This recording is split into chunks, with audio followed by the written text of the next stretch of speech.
Unofficial Snoop Dogg and D.I. Hello and welcome to Villanova Tip Time. I'm your host, Chris Notaro, and we are here on Wednesday, November 29th, ahead of the Holy War, as Villanova is going to welcome St. Joe's onto campus on the night that we, I don't want to say retire coach's name, more so put up a statue, put up a structure in his honor designated right way as the passageway right there between the Finn and the Davis Center. On a really cool night for Villanova, a really cool rivalry dating back a really long time, almost a century ago, that admittedly Villanova's gotten the much better of as time has gone on, as well as in the recent era as they come in having won 11 straight.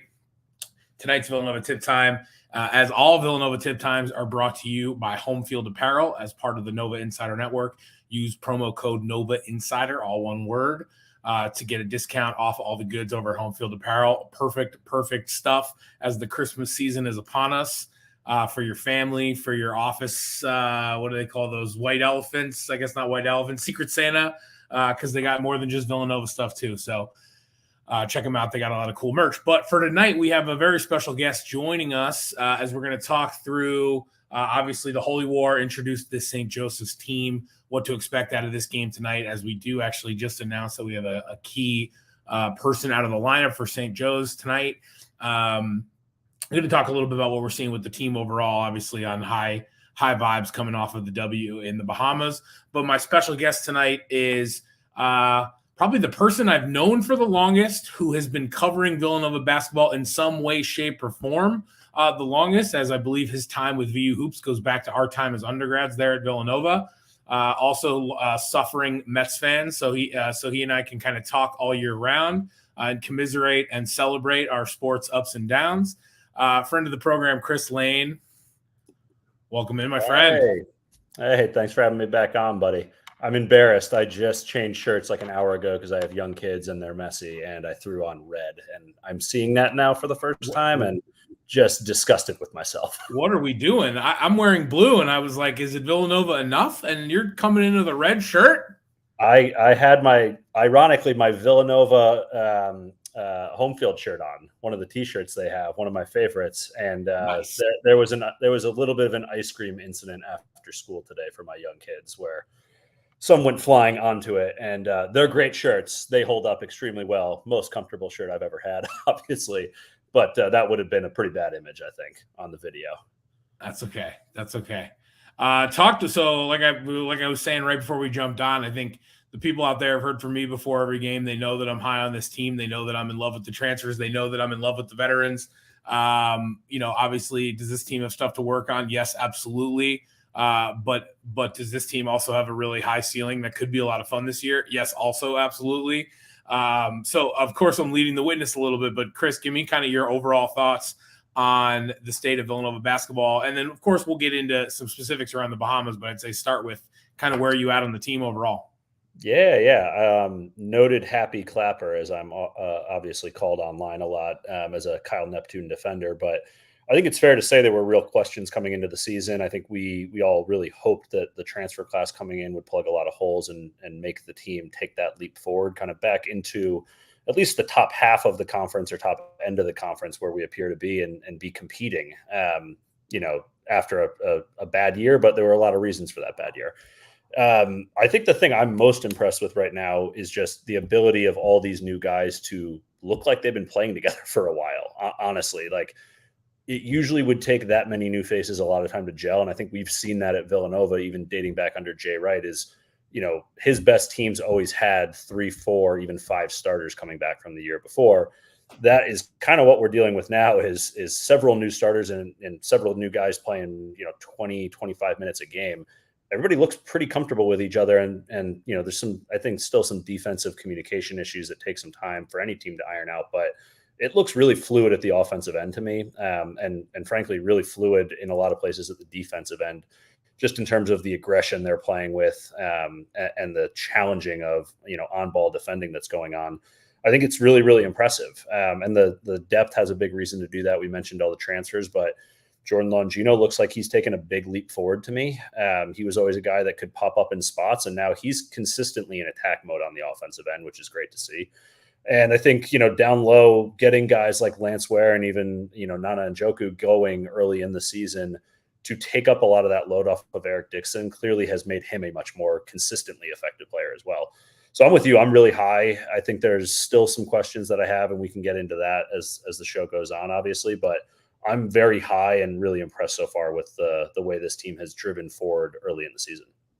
Yeah, and one thing to point out too, that's an interesting point that I've realized is like I feel like when people who know about Villanova basketball talk to other people who know about Villanova basketball, you almost skip over the talking point that is Eric Dixon because of how reliable and steady he is.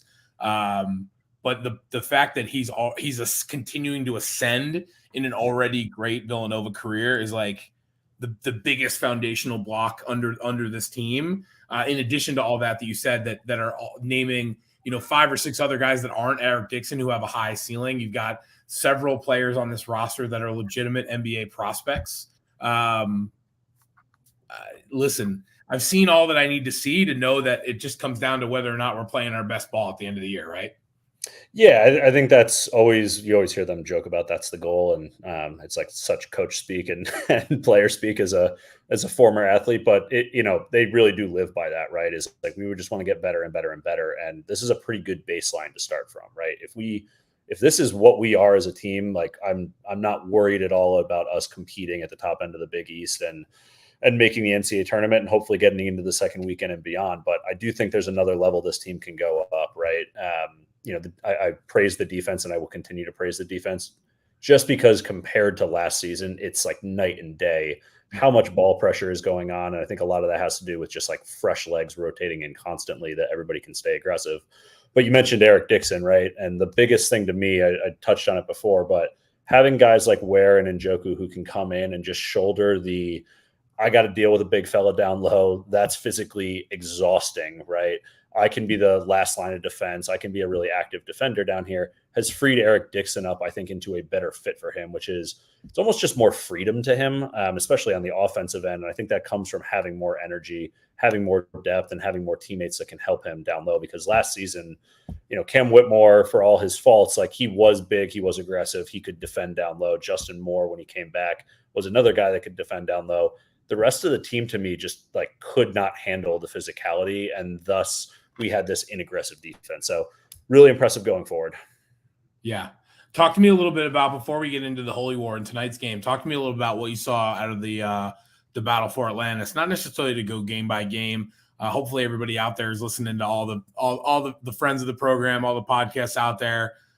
Full 40, obviously within the Nova Insider Network here. You got A-Ray Rain and Threes. You got State of the Nova Nation with Pat and Emma. You've got the Attitude guys. I think everybody's broken down the battle for Atlantis. If you want to walk down memory lane, we don't need to go game by game through it here because we got limited minutes with Chris and Chris. However, what stood out for you from the run from Power 5 win to Power 5 win to Power 5 win?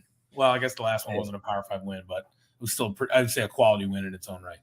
Yeah, I was actually just listening to the full 40 earlier, so I'm probably about to belabor a lot of points they made. I agreed with almost everything they said about the tournament. There are a couple of things that made me laugh that I was just like, what game were you watching? But generally, I would say they touched on the business-like approach, right, of how, and we've seen it from this program before at these in-season tournaments. They always seem to have a pretty good run in them when the team is competitive and good, but they were very clearly, to me, locked in, and it all seems like a rebound off of that loss to Penn, which I think is starting to look more like an aberration than anything real to worry about just yet. But the response out of that, Maryland through that tournament was just completely locked in and aggressive. I know Maryland wasn't a pretty offensive game, but they made that game non-competitive early with the pressure they were putting on them and jumping out to that big lead, and then the thing petered off. In the Bahamas, it was, there were stretches in certain games that were ugly, but I never doubted the effort once, which was the biggest thing during Penn, was like the intensity wasn't there, right? Yeah. So that was kind of thing number one, I would say, is the intensity level looks like it did the first couple of games of the season again. And, I think they got caught sleeping against Penn, and still all of this is, small sample size in the grand scheme of things, but the trend has completely gone back to the way it was at the start of the season. So that's the big.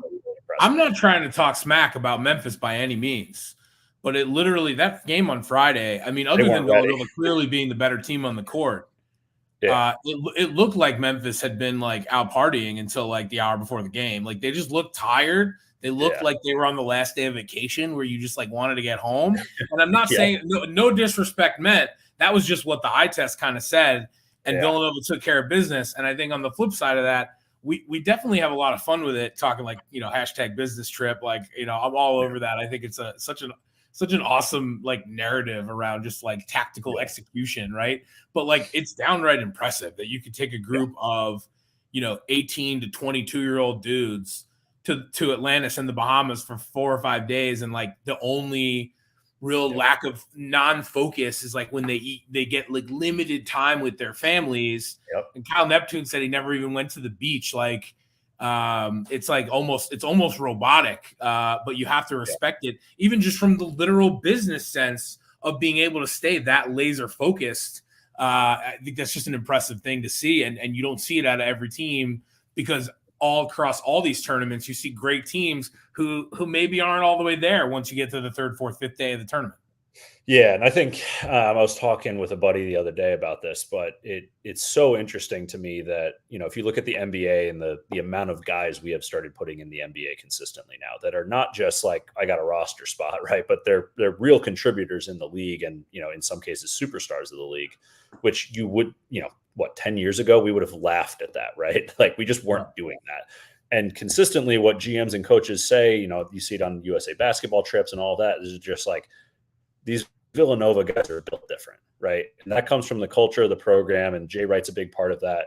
Kyle Neptune appears, at least this year, to be writing the ship back to that mentality of, we're teaching you to be professionals and winners and successful, right? And that starts with hard things like that, right? Where, we're in the Bahamas, we were 18-year-old males once, right? Like that's very tempting to do stuff, some stupid shit out there. And so to stay locked in like that stuff carries through the program and is what makes these guys so successful. Like I'm convinced about it.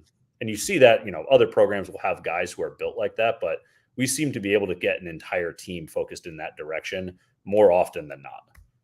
It's funny. I don't know if you saw Coach Wright's remarks as they unveiled Right Way just like about an hour or so ago. A couple folks had it on socials, like the remarks that he made, and it was literally just all about like buying into something that's greater than yourself. Focusing on the fact that you don't have a lot of time to be players or coaches at this institution, and really sort of like how to go about it the right way. Right. Quite literally, without using the phrase. And so it's remarkable that even on a team loaded with transfers, that you can preserve that sense of culture is something that I think jumps out to me. I think it's something that is a source of pride for a lot of alumni, that it's like kind of this mighty small school, mighty small fan base sitting at sort of the elite tier of college basketball. And listen, things got to break the right way. There's a lot of ups and downs to come with this season. But kind of what I was saying is like, you've already seen that what we have here is a team that can be there at the end of the year. Whether they will is obviously going to come down to execution, but you're not questioning whether or not they have it or not. You know what I mean? Yeah, 100%. And, the right way thing makes me laugh so much, by the way. I did see some of that and just like, he's our greatest ever coach, and we can't like name the court after him. Like, you gotta name the court after him. But I feel like that might be. I could see there's somebody maybe making the argument that like that's like a posthumous thing, like later on. But I don't know. Like, if it went up for a vote, I would be saying slap his name on the court like tonight. Yeah. And I haven't been there. I haven't seen it in person, right? I haven't been back to campus, unfortunately, in a couple of years. But you do see stuff like this at bigger colleges, right? I go to Athens all the time because my wife went to Georgia, and they build stuff like this in all around campus. That's really, really cool and like a big deal, right? So I don't mean to say like it's not going to be awesome and it's not a great honor. I just was so surprised at that. It caught me so off guard. I thought the court was completely earmarked for him. And I forget the original point you were making. I'm sorry. So we're going to have to dive back to that on execution and all that. Sorry for the side rant there. Yeah, no, all good. I would say let's switch gears to the Holy War. I was looking it up during prep, but in the zillion times that this game has been played, it looks like Villanova's almost at a 2-1 advantage. Villanova's won almost 2/3 of all the matchups. So Villanova's gotten the better of this head-to-head. Villanova obviously has the more storied history on a national stage. There's very much that sort of big brother, little brother narrative. I would say things are, like if you run into somebody at a grocery store, like maybe friendly, but there's not a lot of love lost between these student sections. You saw the students rolling out signs on St. Joe's Temple game saying we want Nova. You got the Nova students probably planning their rebuttals for tonight. Well, definitely planning their rebuttals for tonight. Yep. But listen, the metrics say this is supposed to be a blowout win. I think that's trash. I think these Big Five games, everybody cares about them, including our guys. But we're going to get their best shot, and I just don't think that this game is going to be a walk in the park. What are your thoughts about this St. Joe's team? Yeah, you mentioned it's been pretty one-sided recently. I mean, when you and I got into college, I think was like right after Jameer Nelson and that whole team graduated. So like we lived through a very different, competitive rivalry, and I wouldn't be able to look up the record. I'm sure we beat them all 4 years or something. But I think Nova's on 11 straight right now.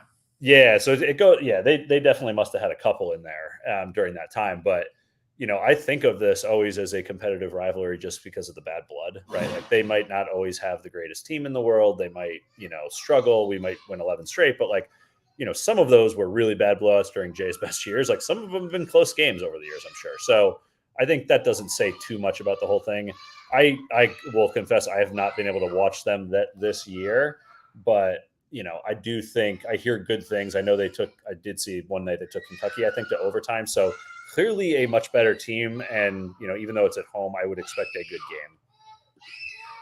I think interestingly enough that the thing that's going to be the thing I'm looking for the most tonight is this St. Joe's team shoots a ton of threes, like an absolute metric ton of threes.